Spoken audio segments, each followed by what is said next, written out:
Hi అండి. ఇదిగో చూడండి, నేను మరలా సముద్రం దగ్గరకు వచ్చాను.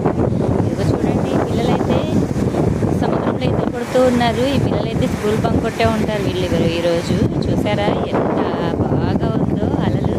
అసలు సముద్రం ఇష్టపడిన వారంటూ ఉంటారా? నేనైతే ఇదిగోండి, ఇక్కడ ఫంక్షన్ జరుగుతూ ఉంది. ఇక్కడ సముద్రం దగ్గర ఊళ్ళు ఉంటాయి కదా, ఇక్కడ ఒక ఫంక్షన్ ఉంటే వచ్చాము. అయితే సముద్రం దగ్గరికి వెళ్దాం అనిపించేసి వచ్చేసాము. కొంచెం దూరమే అనమాట అక్కడి నుంచి ఇక్కడికి. ఇదిగో చూడండి ఎంత బాగుందో. అసలు సముద్రం చూడకుండా ఎవరైనా ఉంటారా? నీళ్ళు స్నానం చేయకుండా అయితే ఉంటారా సముద్రం దగ్గరికి వచ్చి? చాలా బాగుంటుంది.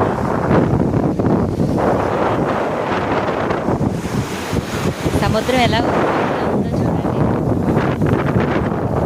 ఎంత బాగుంటుందో కదా.